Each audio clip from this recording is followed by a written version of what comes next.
So this section contains 3 questions. The answer to these questions are in the form of single digit integers. So in the first reaction, we have 2-pentene allowed to react with NBS in presence of CCl4. So we have to comment on the number of possible isomeric products including stereoisomers. So students, NBS in CCl4, it causes allylic bromination. So all types of allyl radicals have to be analyzed in this case.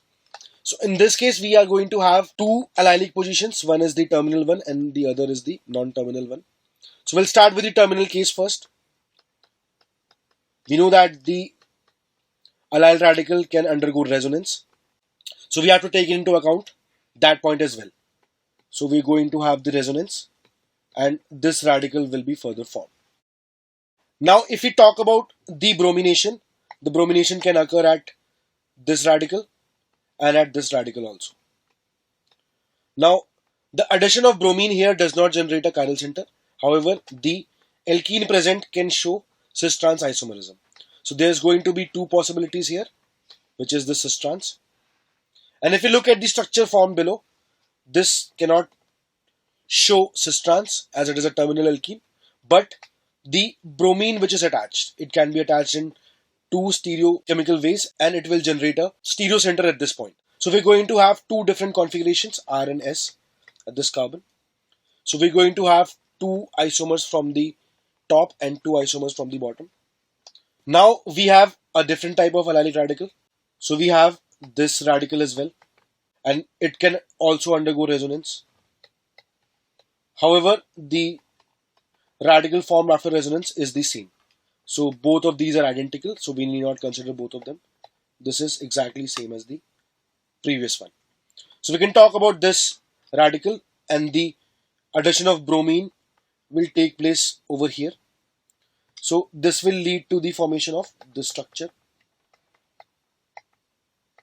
Now if we look very carefully at the product which is formed, there are going to be 2 possibilities here. It can have cis-trans and the carbon also becomes chiral after the addition of bromine. So there's going to be 2 stereoisomers here as well. So the structure on the right, it will form a total of 4 stereoisomers. So students, we're going to have a total of 8 isomers if we consider all possible structures including the stereoisomers. So the correct answer to question number 38 is 8.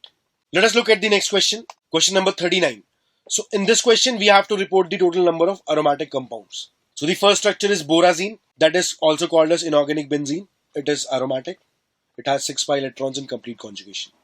If you look at the second option contains a vacant orbital at boron and a fully filled orbital of oxygen.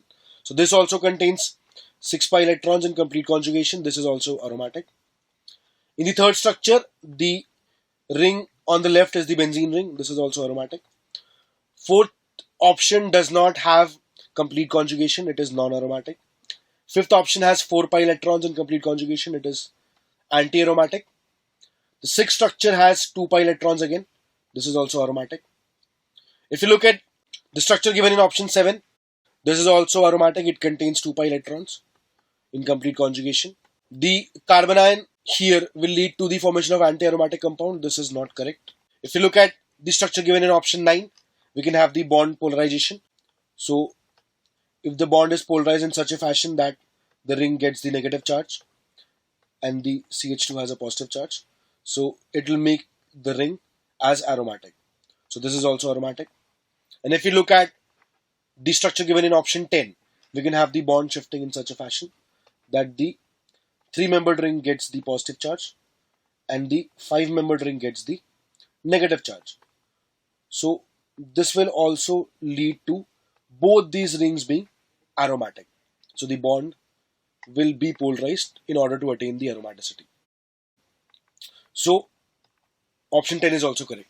So students, we have 10 structures. Out of these 10 structures, 3 structures are not aromatic. So we have to mark 07 as the correct answer to this question. Let us look at the last question for the paper. So we have been given an ester. It is first allowed to react with CH3-MgBr in excess. So the CH3-MgBr will cause substitution of this ester and then there will be addition reaction further. So it is going to lead to the formation of a tertiary alcohol finally. Okay. And now this is allowed to react with concentrated H2SO4. So the H plus will cause substitution inside the ring. So we are going to have the formation of this structure. And the examiner is interested in the index of hydrogen deficiency, which is nothing but the degree of unsaturation or the double bond equivalence. So we can see that this has a double bond equivalence of 5. There are 3 double bonds and there are 2 rings. So the IHD for this structure formed is equal to 5. So students, we have to mark 05 as the correct answer to question number 40. This is it for today, guys. I hope the solutions were clear to you. Thank you.